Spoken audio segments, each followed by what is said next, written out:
who's actors and who's filmmakers here? I'm a filmmaker. Filmmaker.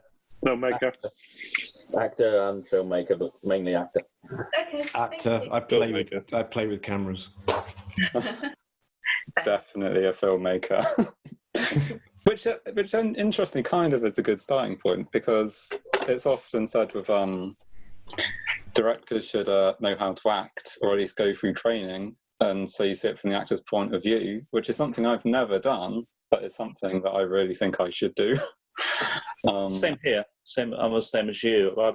I need to take acting training really to understand how to direct actors. That's what I was asked. That's what I asked at university. Should I do acting course? And they said, certainly that would help. Anyway, so I'm in the same situation as you really. I could do an acting course to understand actors in order to direct better. Well, this is it, because you can't really tell an actor what to do if you don't understand the processes they're going through, I guess. So that's something I was hoping to look into. I keep thinking I should just join like an Amdram drama group or something and go along and see what happens. Or maybe even just a one-off workshop or something. Even that is sometimes might be better. A quick hit, potentially. Just to understand quickly, because there's so many different processes we all go through as actors anyway, or certain styles. Yeah, and to be fair, an Amdram, amateur dramatics, theatrical acting is very, very different to acting for the camera. They say that with actor training and stuff, though, isn't it? It's like they do specific workshops just acting for camera.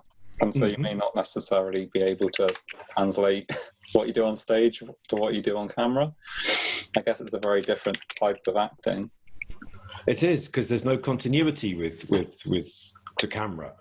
When you're doing a play, you start at the beginning, you work your way through to the end, and if anything happens that's not right in the meantime, you just have to deal with it.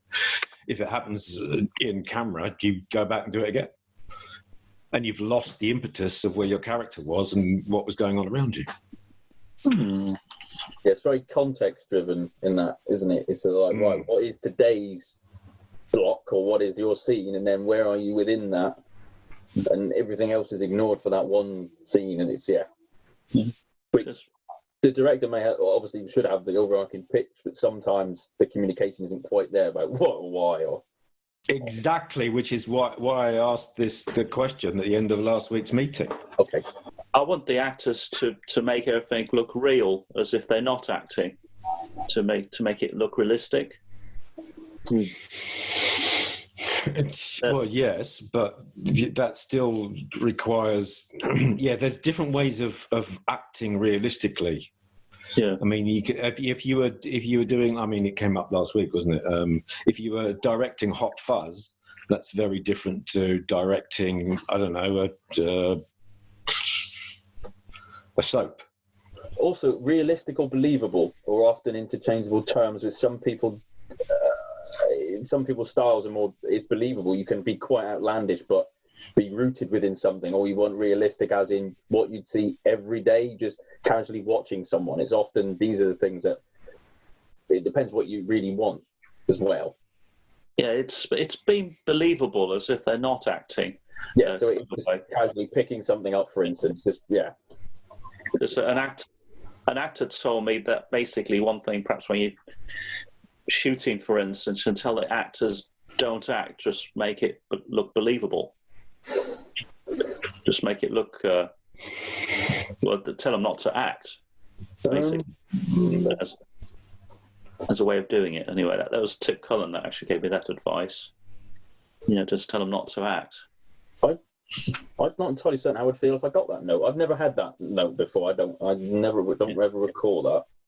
I did a short once where the director told me to be as flat as possible, completely flat and unemotional. How about that? Yeah, and I was an assassin. I had to kill people in this particular short film. It might have been the character. Yeah, it was the character. It was the character's thing. He was just like business. It was just a business thing. Yeah, void of emotion, I suppose. Yeah. If you wanted. Did he give you any point of reference? Like, was he explaining what the character would be like if you've seen a particular film or TV show? Like, did he compare it to another character, like from something else? That would help. No, but the same director used me for a previous film that he'd done, which was a comedy. And he said, do you know Matt Berry? I said, yes, of course, right. We want your UKIP politician to be a bit like Matt Berry. Okay. Fine. Okay. That's enough, actually, in some ways. Exactly. That's a very easy way of doing it. Is if you show an actor, give them an example of how you want the reality to be portrayed by giving them an example, then it's very easy because there's a reference point that you both understand. That's really succinct, and you know Matt Berry, bingo, you bang, that's it. Exactly. Exactly. And it's a lot easier to do it that way than have a director just give you the script, and then you have to kind of interpret it and then try and, well, how would I want this film to look, or how would I want this film's action to be resolving and the characters to interact with each other, because it's, the director might have a completely different idea. Yeah, because I give my actors a characterization, which I went kind of in depth, sort of explaining the character, but that still need to interpret it, though, don't they? Mm-hmm. The character from the script. My main character's out of full A4 page, just explaining the character. Yeah, like for these murder mysteries, the scene you see behind me here, this was Speakeasy in 1920s America. So I did the whole thing. I was the inspector. I did the whole thing as if I was Al Pacino. And as soon as you kind of come up with that kind of concept, it just comes. So if you give your characters the ability to kind of do that, then it really makes things so much simpler. Very, I mean, if that's the way you want to go, because what I want to know is how you like to direct your actors, because I want to be better for the directors that I actually work with. Yeah, but I was reading something about Peter Jackson. He did a tribute to Ian Holm, and Ian Holm sort of said, "Give me 6 takes and let me experiment, and don't give me any direction. And then give me 6 takes, and after that, if I'm not giving you quite what you want, then feel free to direct me." I just thought that was quite an interesting way of doing it. I wonder what the actors' thoughts on that were, maybe whether it's helpful to have direction straight away, or whether you like to have like a little bit of room to play about. Ian Holm is very experienced at that point, isn't he? True. When he gets Jackson, he is very experienced. That would be an interesting way of working. Because films are usually more pressed for time as opposed to theatre necessarily at some point, where they're in a rehearsal space.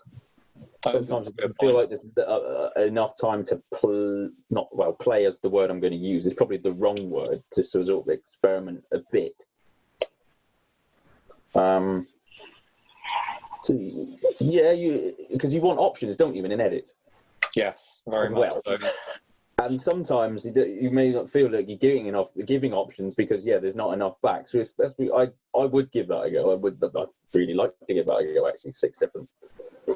But the thing in the edit to cut that together so the character doesn't do. The thing about when you're rehearsing a play, though, is you spend however many weeks learning the script and taking it apart to feel your character's progress and the progress of the play, because it's going to go like this, right? A lot of times when you're pushed for time with a film shoot, it's like you turn up on the morning and you just go for it. You don't get really any rehearsals as such. No, and sometimes you could do with 1 or 2, even if it's on absolutely. And I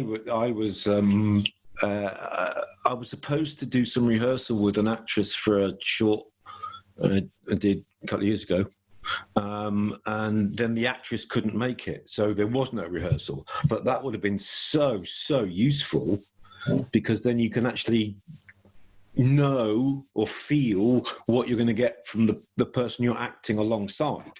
That way you get the kind of chemistry between the two, which actually helps to develop the plot lines. Without it, it's you kind of... Well, yeah, I mean, yes, do it beforehand. Rehearse beforehand. Oh, yeah. Because if you know the shots you're going for, I mean, if you've got most people storyboard, right? If you've got a storyboard, then you're going to say, okay, I want this scene to be done, and there are these kind of views, so you need to be this far apart from each other, and you've only got this much space to move between. So I want you to do this scene in that space. Go, and then you can see what comes out, and you can go, oh right, okay. Can I, directors, any of you do table reads or a big read through of your scripts? I have done before. Sometimes it's more when the script's in development and we read it through with actors if it's already been cast, and then it clearly. Well, the idea is obviously it shows problems with the script. If you can hear it read out loud, that was quite a helpful process. If you discover those problems before you go onto set, that's really helpful. But once it's written, do you then do a full read through with your cast so you can understand, so everyone can understand the arc?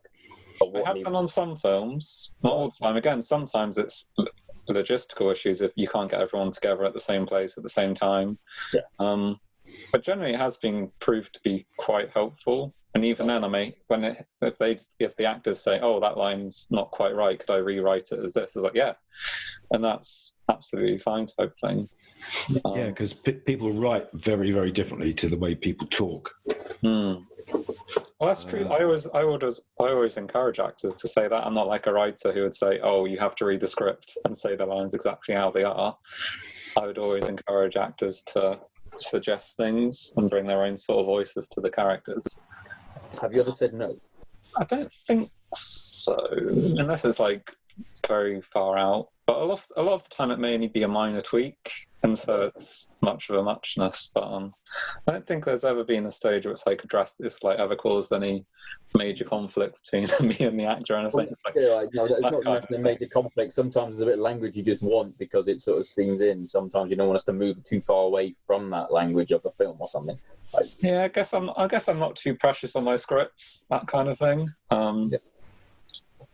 And so often, and it could be like even after a few takes, an actor may suggest that, like, this line isn't quite working. Can we change it? And so then that's the whole collaborative process of directing, I guess, and talking with the actors. So. In The Witch's Mask, I've got my main actors to contact each other and just make a rehearsal between them, just between the two lines when there's quite a big part. But I did have one rehearsal anyway, basically where people went through the lines, but it was basically to get so they knew what positions, they knew who was talking to who and everything like that, and sort of get it sort of set up the way that people be standing and everything like that, because it was shot in first person. And it was a long take, and so I needed it to run all the way through to the beginning to end on some of the shots. So I've done that in the past. Anyway, done that. That was for The Witch's Mask. Plays always do that. Yeah. You can't just turn up to do a play without having rehearsed. Actually, that's not true. There are some pantomimes that some actors have done so many times they can just turn up on the day and just do it. Yes. Yeah, exactly. What's her name? The woman from I can't remember her name now. It doesn't matter. But yeah, she turned up in one role, and she's played the same role God knows how many times, and just does it. She doesn't need to rehearse, just does it. But yeah, every play you rehearse. You have to rehearse, and I don't really understand why filmmaker, because they've got so much pre-production to do, don't factor in rehearsal times for the actors so that they can see it, and because that would make the whole process a lot easier in the end. It's just a shame. You could answer some questions much earlier than you would all of a sudden with a shot. All of a sudden you're setting your shot up, then the question comes up, which could have been answered in a room with just the actors there and then. We could have taken it on board and gone, right, don't need to ask that now. And it would save you even a slightly bit of time, and it's the marginal gain thing, isn't it? Then. I know, like Sam Mendes, obviously he started as a theatre director, and then he's obviously been a really successful film director. He always workshops his films. And like with American Beauty, they did 2 weeks at least of just going through the film. He said everyone said it's like an invaluable experience, and it changed the film for the better. That sort of. Veep did that as well. I don't know if anyone's ever seen that at all. Inucci comedy, American version of The Sick of It.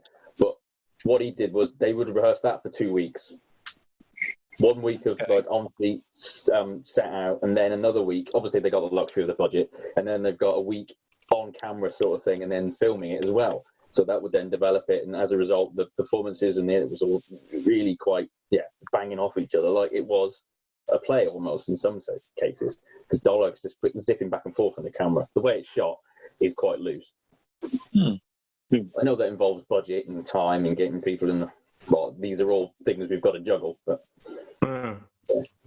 it's also because when two people are bouncing lines off each other, so many times, especially on very low budget films, you're limited to having one camera, so one angle, so you're not catching the dialogue from two different angles at the same time, which is a real shame because that really can add so much dynamics to what's going on. Because when you're feeding off of someone who's just reading the line for you for the cue, it doesn't have the same effect. And then you go back and you do it again, and you stop and you do it again, and you stop. It's in no way you could, just another cheap camera pointing in the other direction. But it's matching cameras together that's when it becomes a problem. And lighting, because you tend to only light for one shot at a time.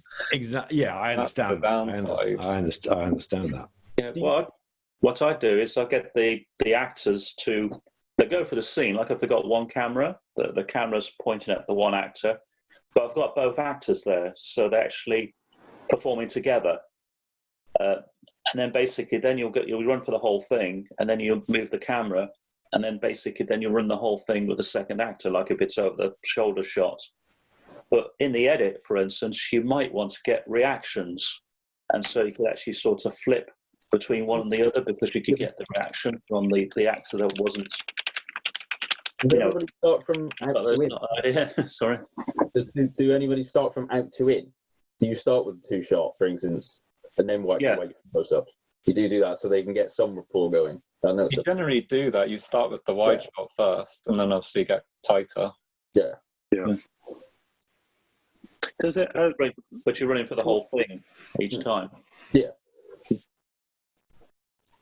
To the actors, does it benefit to hand over the footage? If you're doing a rehearsal and you're recording the footage of the rehearsal, would it benefit to edit that together, like as if you were like the scene that you're going to play out when you actually shoot it for real?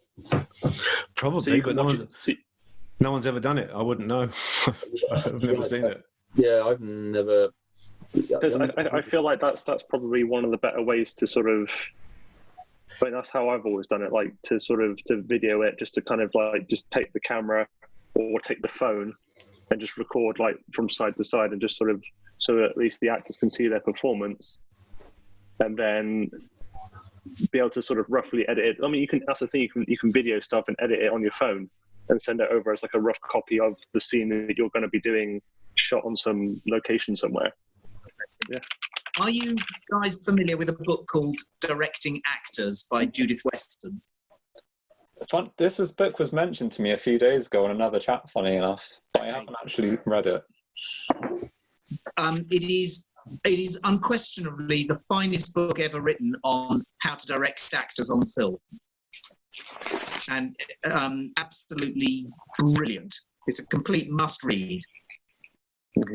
And I think one of the things that Judith Weston would almost certainly say is that for acting to be authentic, it needs to come from inside.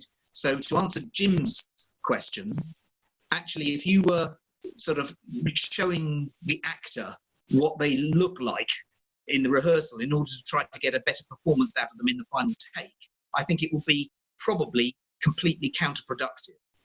What you've got to do as a director is to get the actor to feel that they are fully that character, doing that motivated action within that moment, and actually creating that little bubble for them to be able to do that, I think is the best way to reach a really good performance. I would absolutely never go to sort of showing actors their performance back. The only time you would do that is if there was some sort of, move where they had to hit a specific mark and kept failing, and it was one of those sorts of traveling shots or something that was rather more of a practical thing. But if you're going for anything that hits a sort of an emotional point, beat, then showing them the footage, I think, would be probably quite dangerous. Sally Potter also wrote a fantastic book called Naked Cinema, and in that, half of the book is actually her talking about her way of being a director with actors, and the other half is actually interviews with actors who worked with her. And that's really, really great work to read as well. I should be getting commission on that book. I've recommended it so many times. Honestly, it's so brilliant. You'll go back and back to it, and there are techniques in there. What's great is it talks about the specifics of how to engage with actors, and what to tell them if their performance is not going very well. When you're directing them, you're going, right, let's do another take. It's just not hitting it for you. How do you tell the actor to do that without breaking their performance, without sort of, disintegrating it all? And she talks about the words and the way in which you do that. And I think it is so powerful. It's really, really great stuff. The other thing, I don't know if the other actors would agree with me, but I've done shoots, and then you see the footage, and you think, oh, great, I can take something off of this for my show reel. And then you see the film, and it's like, okay, so all of my bits are now cut into like 2-second chunks, and there's no way I can use this. Any chance of any possibility that you could make the kind of raw footage available to the actors to do stuff with for themselves, so they could actually use the footage? Any possibility of that? It's interesting you say that, because I am often an editor, and I do get asked quite a lot just to do specific versions, just to tweak the edit slightly for actors, to sort of favour them a little bit more. And I used to edit like companies did like specific scenes for show reels, and I always had to tweak each actor's performance that favoured them slightly. Which is well, I mean, you could just give them the raw footage and let them do it themselves. Or that's if they're capable of doing it. And some actors this is it. really don't. They get techno fears. Like, I don't know how to do it, so they end up either having to pay the specific companies for those odd-looking show reels. I don't think I've ever had an actor ask me for all of the raw footage. Actually, that's never happened. They always send me just the scenes I was in, or just tweak the edit slightly. So maybe Well, just the scenes they're in would be useful. I mean, you could just take it off, put an SD card in, and take it off again. Or Dom, you give everyone a monologue in the film. And then we've all got our footage. Yeah, It could be quite it's a long film. Yeah.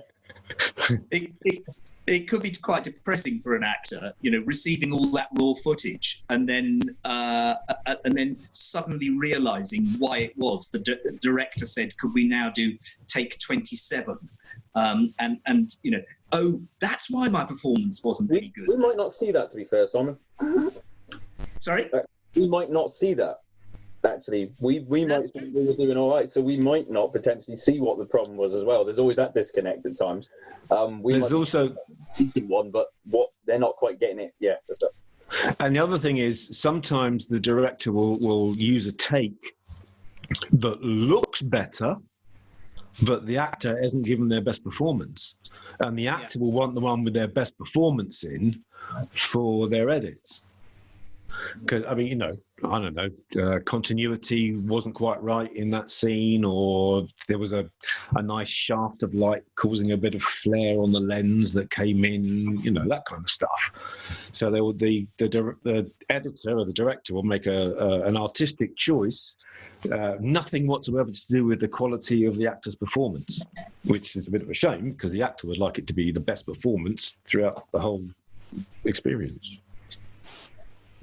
So yeah, it's just a request really. I've done a few. It's like come back and said, well, I've got about 10 seconds there, but it's split up into 5 different sections, so I can't use it anymore. And you get the role because people said, oh, it'll be great for your show reel. I think actually, especially where there are films where people are saying, you know, if you could do this for free in order to get some material for your show reel, then I think there's an unspoken contract there, isn't there? Of actually, you've got to provide them with something that is usable for the show reel. I completely understand that. Yeah. But I'm sure everybody's been there where they go, oh no, I can't use that shot because, I don't know, we crossed the line or there's a massive continuity, you know, hiccup or something like that. And yet that was the better performance. You're absolutely yeah. I find that all the time when you're editing. There's always maybe something which doesn't quite align in the best takes. It may be like, so the performance may be better than others, or maybe continuity issues and it just doesn't work. So often what I find is I can take audio from maybe slightly better performances and put that under different takes.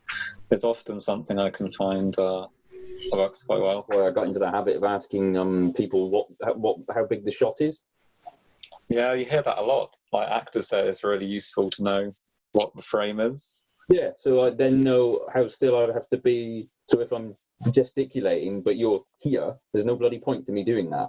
Because I'm going to move too much or something, and it's just really handy. And it may annoy some people, but it's actually quite vital to know how much I've got to work with.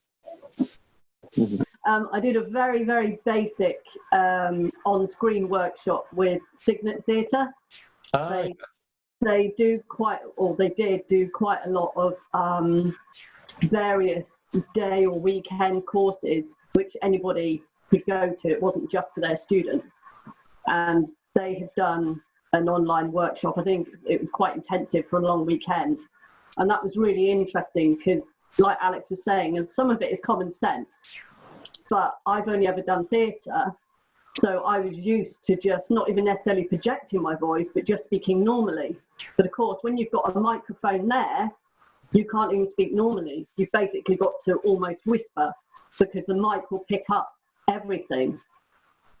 And unless you've actually been used to that, for me, it took quite a while to remember. Don't speak normally, whisper. Does that make sense?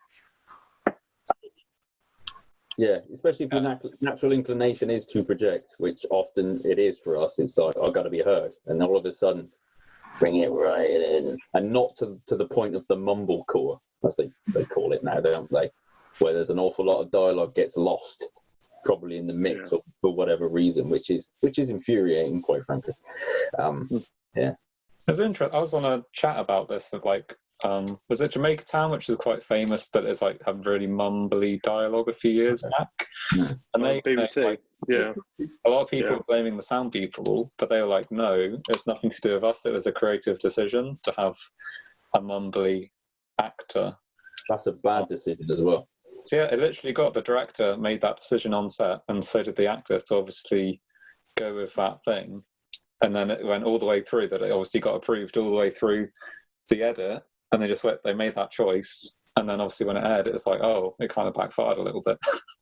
There was a House of Lords debate on television I watched because it sounded quite interesting. But they were talking about performances and the mumbling, and a lady of the house, she stood up and she had been a director of theatre and television. She said, well, it's the difference between sometimes getting a performance. There's the difference between getting a performance and hearing the dialogue and not hearing it. I think people would rather have a performance over the dialogue. But then I went, but they're not exclusive. They're both essential. It was really weird that even a director didn't want the dialogue to be heard over a performance. It was really odd. It's like, no, you need both. If they're there for a reason, and we're capable of both. Yeah. It's bizarre. Yeah, I've not had that problem yet, I don't think, in any of my films, but it is true, though. It's like, if you can't hear the dialogue and you can't follow the story, it's like, you could be given the greatest performance ever, but I don't know what you're saying, Doug. So. You could be there, you can do that all day bloody long, and people are going to switch off, aren't they? Well, this is it. Yeah. That's not what we want.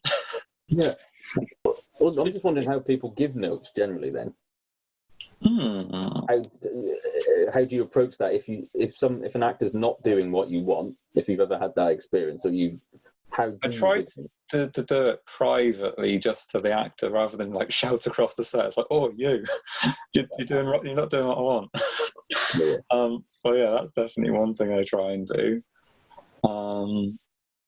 I don't know, maybe it's like you need to have some actors maybe respond in different ways, so maybe it's almost you need that conversation with an actor beforehand, saying, is there any particular way you like to be directed, and like things. I don't know whether you should, or you should as a director say, right, we're doing it my way, or whether you should maybe tailor it specifically to how each actor likes to be directed. I don't know. I think you'd be there all day, mate.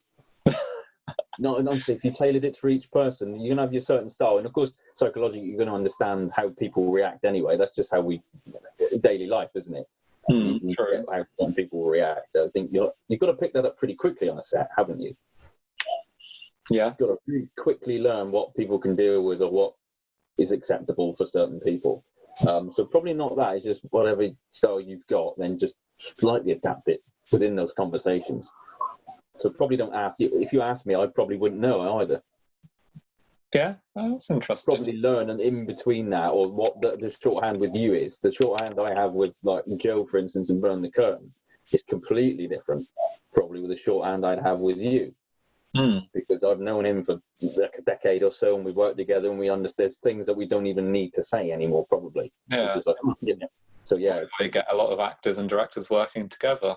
Like a lot of directors often cast the same actor because they know they've got that shorthand. If you know you're going to get on with someone, probably saves half the battle of trying to like re-establish new relationships with different actors, I guess, which isn't necessarily good all the time. But and again, when you're pressed for time, it saves it.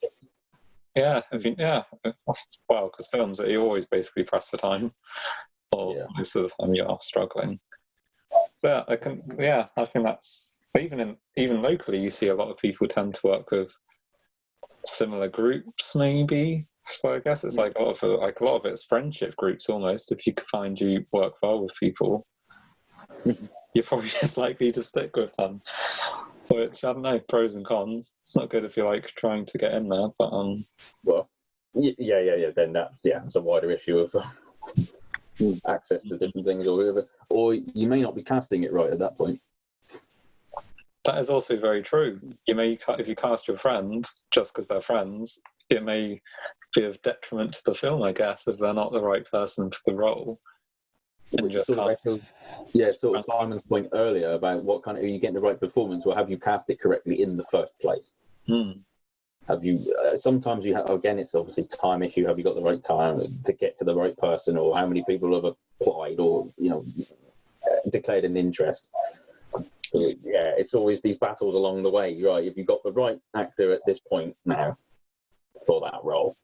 I suppose if you always factor in rehearsals with anything, then that's a good way to kind of curb it before anything, so you can kind of establish it there and then, before going in further, before cameras roll, before anything, and sort of treat the rehearsals as a sort of as a sort of a getting off point in a way, if it isn't working.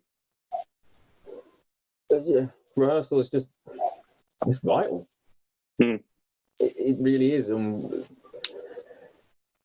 We do need it. Sometimes it's hard slog, but that's where the hard slog has to take. You want to climb the mountain start earlier, don't you? And then hopefully it gets easier. Ideally, not always the case, but we want that rehearsal because we also quite enjoy working those things out as well. So I mean, the social side of the whole thing is yeah, the problem solving and the social side of it is all part of it. To kind of to not have rehearsals and to have someone show up and just kind of, it's quite cold to just do it like that without any prior sort of input or prior kind of connection. It's instead of just putting out a casting call and going, okay, yep, that guy's interested, cast him, or whatever. It's no, I think the social side of it's great because that's how you build those relationships, like you see with like directors and actors, that it builds from there. Discussions, conversations before you've even any cameras roll, before you've even started rehearsing. It's like that side of it's probably the most exciting part of it because you get to actually know the person. Yeah. So it's yeah.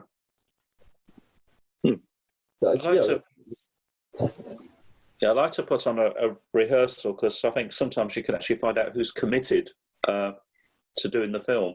Basically, if you've got loads of strangers coming in to do a film and you run a rehearsal, you probably could see where the snags are a little bit with commitment.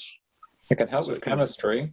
I did that on some of my films to pair the actors up and see how they react with each other. Because it's one thing of individually thinking you may have the best actors for the role, but it's ultimately about creating those relationships between them.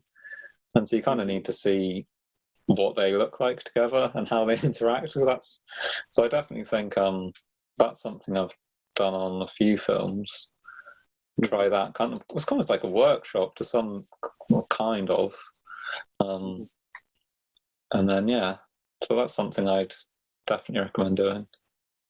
Yeah, because if there's no time constraints with the production, I mean, if you're not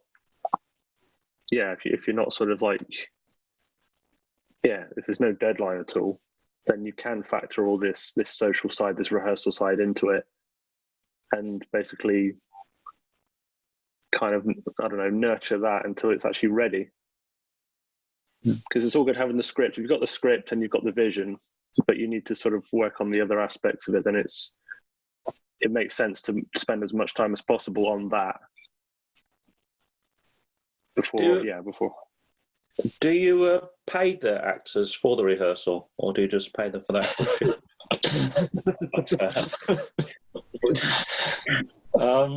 Tom. Oh, thanks, Alex. No, because I've never had the budget to pay people, unfortunately. But ordinarily, yes, you totally should. Ideally, yes, you should. If you had the budget and it was a professional production, you would be paying for rehearsal because it's work. You've engaged them, and it's part of our job. We understand often these short films, we're doing it for nothing. Expenses at most. So if you can pay the travel there, that helps. Or even give us tea. Feed actors. If you feed actors, you do get. It's very true. I always try and do a lot of food, even like bring lots of snacks. That's what I've always done. That all for the Witch's Mask. We went into cafes and they ate well anyway for my film anyway. Good. I only paid them for the shoot. I didn't actually pay them for the rehearsal, but I think it was all part of it anyway. That's getting paid money anyway. Right. It's good you paid them for the shoot. That's very good. It's more better than I've done on most of my films. So. Oh, Dom, we're gonna have to get a union picket on you, son. Oh, wow. Family from wow. I just remember this, and I'm casting my next film. And Oh, blacklisted. It's an interesting point, though. It's always the thing. I wish I could pay actors, but then you could easily spend thousands of pounds by the time if you were to pay everyone, and then the films just wouldn't get made. That's the other downside. And then actors are like, I need footage of show reels, and it's like, if no one can make short films, then you won't have footage for show reels. It's kind of like, basically, it's a really bad cycle to be in. Yeah, we're used to. Sadly, we are also used to working for Buckaroo all the times. Ideally, it wouldn't happen, but the more we plunge into this unknown at the moment, the more we're probably going to have to work for nothing. But sometimes we'll do stuff for them just because it sounds like it's worth doing. Sometimes you're like, oh no, that does sound fun anyway, and that's something I'll do as a loss, almost a loss leader, and then try and find it. But feeding us is always really good idea. Yeah, I've heard that before. You've got to feed them. Feed One of the best people. workshops. I attended a series of workshops way back, like 13 years ago, and they were ridiculously well attended because you always got a really good lunch. Incredible lunches. They were amazing, and they were so well catered. It was always over subscribed, so they had to start rationing out places because they're like, everyone just wants to turn up every week. It was like seriously 20 to 30 people every time for these workshops because the lunches were just. Do you reckon we should start doing like food for this or something? So if you turn up, we'll send you like takeaway. We'd plot. We just. Yeah, my actors in The Witch's Mask, they were fed really well. I mean, there was Dung Key, for instance. They went into the cafe there, and It's true though. I always try, if you can't pay people, the least you can do is try and give them a lot of food. That's what I generally. Pay the bus fare or whatever they needed, or the train fare as well. I'd always cover expenses. That is one thing. Yeah. Even if you can't pay the actors themselves, so you just got to make sure they're not losing money from helping you out and being in your film type thing. Because that's another thing about the point you made about commitment earlier. Those things help with the commitment, because if you feel you're getting valued one way, then we're going to value that the other way as well. Because Yeah. the reason why we're professionals as well, for any of our jobs, you pay for our commitment, don't you? I know it doesn't True. sound very arty, but you pay for people's commitment. And like you say, like with the whole showreel issue, like David was on about. I mean, I know actors who like haven't even got showreel footage, and it's like that's really bad. And it's like if the directors can't even provide showreel footage for them, it's like, well, the actor they'll quickly get a bad name. That's the thing. If they're like, oh, they don't give you footage, or are really difficult to work with, and like word travels quickly. It's like there's quite. It's quite a small community in a way, the acting, filmmaking thing in the Southwest. I mean, there's always new people to meet, but as soon as you probably get a bad name, maybe people would certainly think twice about working with you. Yep. So yeah, I always make sure I give them showroom footage. So I've never heard anything, mate, on the download, so, you know. That's good to know. Well, no, it's been. I shall definitely be reading the book that Simon recommended. I was going to say, have you, like Alex or Fiona, have you ever read books on directing actors? It'd be interesting if you could get something from that, if you were to read it, and it's like on directing actors, probably aimed at more filmmakers, but whether you'd get something out of it. I've got, so I'm just reading the book. Which book was recommended, Tom? It was called Directing Actors by Judith Weston. what's the second one? The second one was it Casts of Film? Or Naked Cinema, Sally Potter.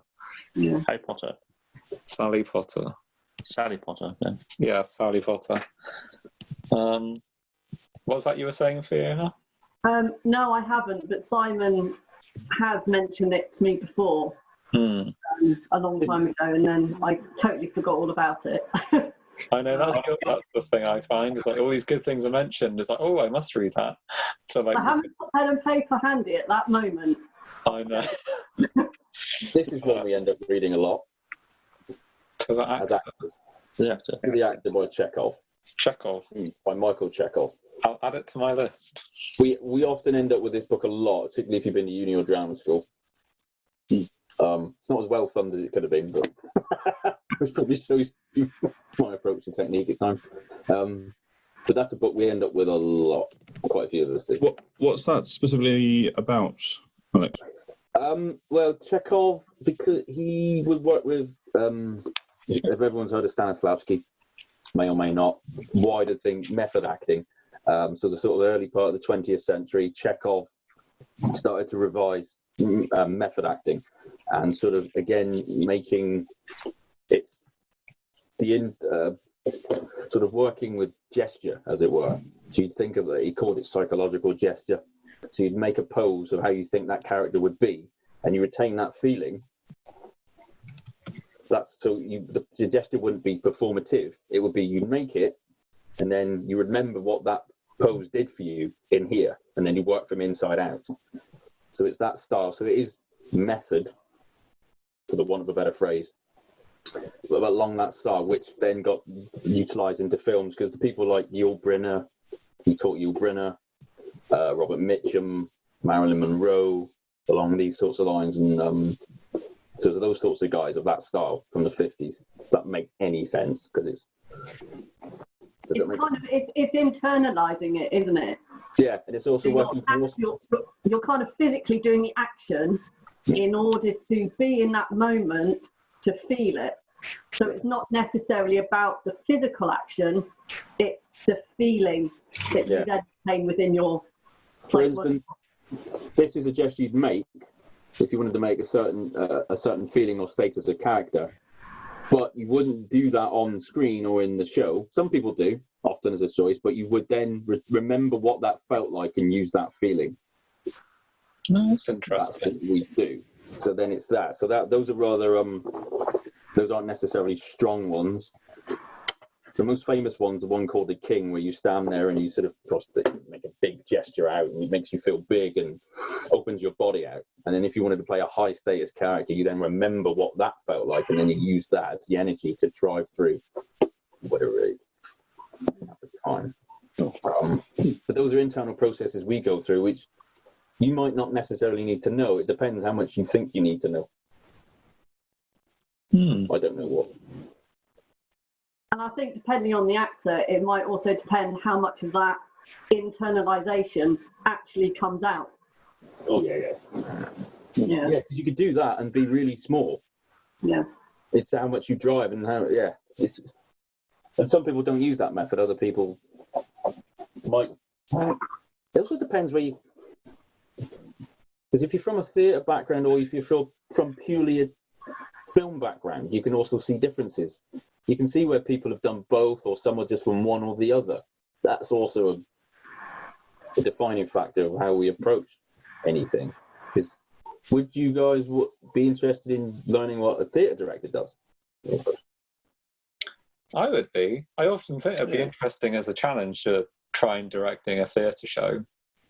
Not because, I quite like theatre, but I wouldn't like at the moment choose to write a theatre play, for instance. Yeah. But no, maybe down the line I'd be interested in giving it a go and see how it differs to film. I'm sure you could pick up different things which you could then bring back to the film world. Like I said about Sam Mendes earlier, he's like shone in both film and theatre. So no, it'd be interesting. It would be an interesting process, I think. Because those are 2 workshops now, Dom. Acting workshop. Theatre directing workshop. Theatre directing workshop. All these workshops. Wow. That's when we're allowed back in buildings, Dom, obviously. Wow. Could be some while, I think, before we're properly getting back. Yeah. But no, I'd definitely be up for. Maybe it's something we could organise ourselves. Get a few actors together, getting directors in the room, and maybe see what we could learn from each other. Get local actors. Sorry? Turn the tables. Exactly. It'd be interesting. No, but it would be interesting though to see, so you could have like a day thing. Like in the morning, it'd be actors telling us what kind of things you will need from a director, and at the afternoon, it's like the opposite. Yeah. An interesting experiment. As an exchange of expertise as well with a camera. Maybe even if we had a little scene from someone's short film, we have a couple like that. Maybe. Yeah. Actually, you do that, and then as an end task almost. So the exchange of sort of some exercises you may go through, and then do that would be quite interesting. And then seeing what different actors do in different scenes, or you could assign a director with 2 actors, say, and they could each go off and film the scene, and see what their interpretation of it is, both how the director shoots it and how the actors perform it. And then compare at the end, like a screening or something. And then get 2 directors in, and then get the actor to direct them.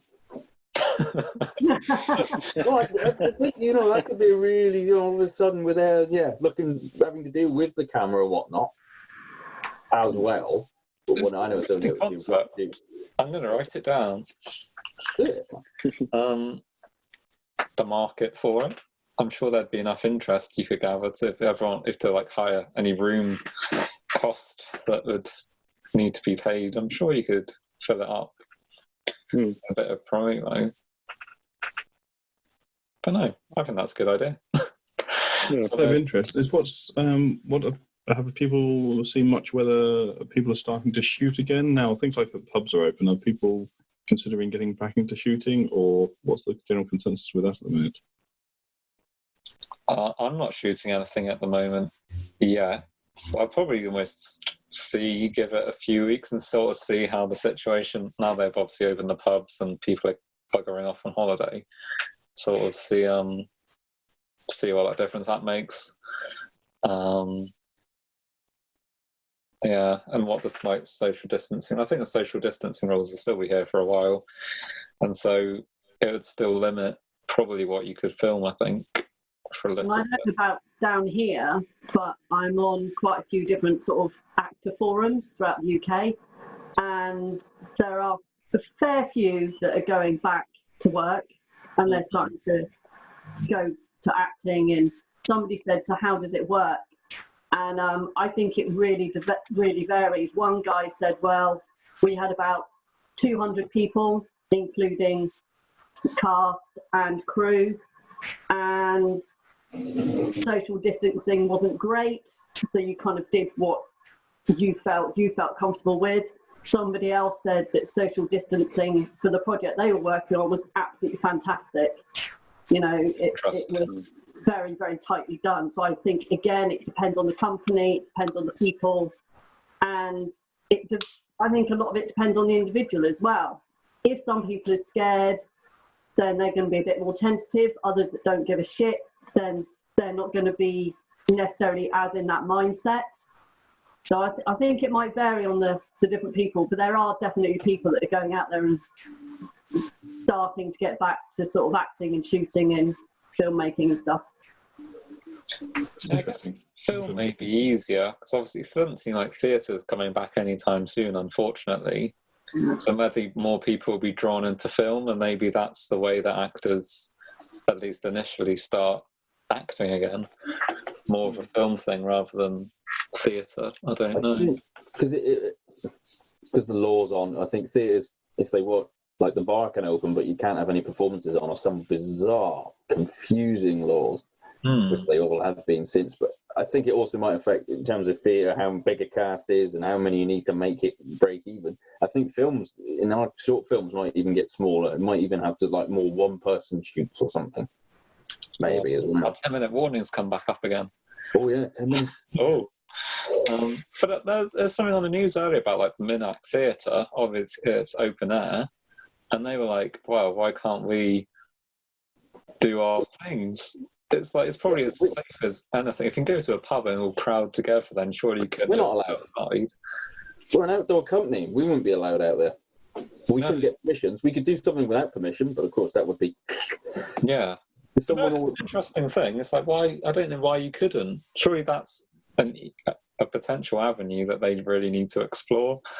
If you're still, like, observing social distancing to as much as you could, and, like, if you wear the masks and all that kind of thing, I don't see why it would be a massive problem. It's certainly, I don't say it's any more risky than anything else. I think, like Alex was saying, with the theatre, your conventional theatre anyway, I think a lot of it is, in order to break even, you need to have more or less full houses. So in which case there's no point, because you'll just lose the venues and everybody else will just lose money. I think that is potentially part of the issue. But now that the government have finally given some money to the arts, hopefully it won't all go to London. But so I don't know if the regional theatres do get it, whether that will make a difference. Because the Old Vic they did a play with just 2 characters, and so they actually shot it. They played it and it got shot specifically for film to be shown on YouTube channel. And people were buying the tickets as if it was just, you know, it's still as expensive as normal tickets to a degree, because it was more or less a sort of one-off. So there are sort of ways of getting around it, but I think with the Minack, I wonder if, it's like I was saying earlier, it's like the whole with the pub scene. it's up to the individuals at the end of the day, isn't it? Whereas if it's like you're a theatre, you're not allowed, then they've kind of blanketed that, and you will be in the wrong if you open. Whereas if pubs are open and it's the clients, you know, the customers that are interacting with each other and not doing the social distancing and all that and the other, how much blame can you actually put on the institution? Yeah. Does that sort of make sense? Yeah. This is how much our audience, cinema audience, theatre audience, whatever, how much they also want to be in a crowd of people. Yeah. Because right now, do I want to be in a crowd with 200 people, mostly who I don't largely know? Don't think I would at the moment, necessarily. And if I did in the cinema, I'd obviously have a bloody mask on. Yeah.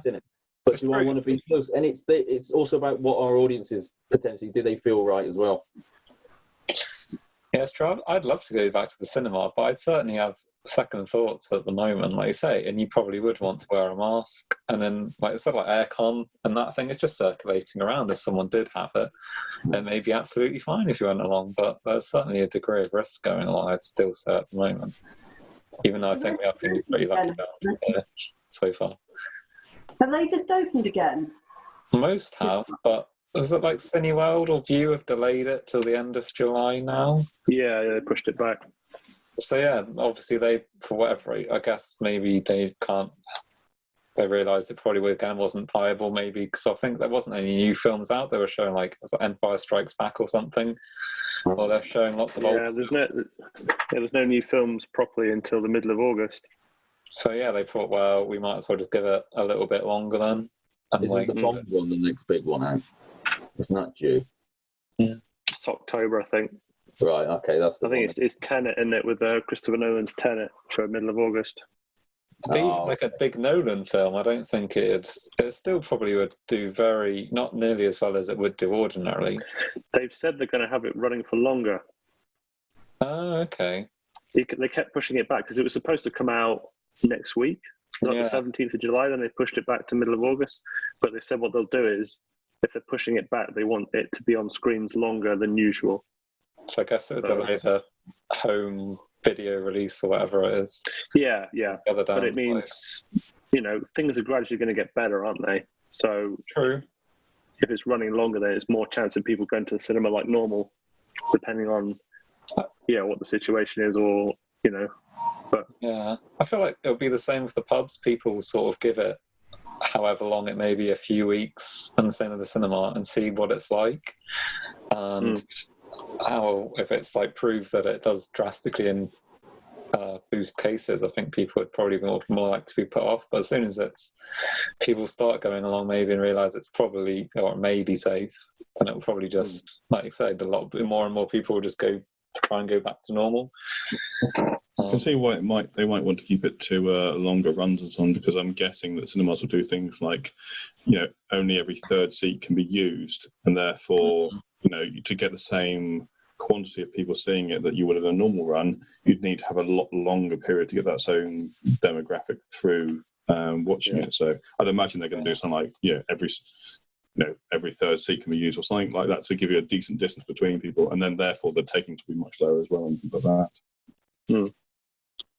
It will be interesting to see what happens with it all. I guess time will tell. Obviously, a lot of films have already been released online, so I guess that would free up a bit of cinema space. But probably going to fundamentally change the business to a degree anyway. People are going to probably start thinking, well, not like many films necessarily outside the conglomerates get in a big screen anyway in normal release, and it's like the same with theatre. How many people are going to start going online? How many companies are going to go outside as opposed to being indoors anymore to try and mitigate certain things? But we can see. We should probably wrap up now because I see like the timer clock rapidly ticking down. But you mean not going to do like a Mission Impossible and go to the last second to then like cut us off? With some dramatic music playing in the background. Potentially. But no, thank you for joining, everyone. I hope you've enjoyed it. It's been really interesting. Thank you. I think it's been quite interesting. So I have been recording it, So I will have to go through this and see what needs editing out. The following people I do not like. I will post it at some point. This whole bit here. I'll blur your face out, Jim. That's all right. I don't like that, to be honest. Nobody likes it. Right, we've got. It says less than a minute, so I'm going to stop recording anyway.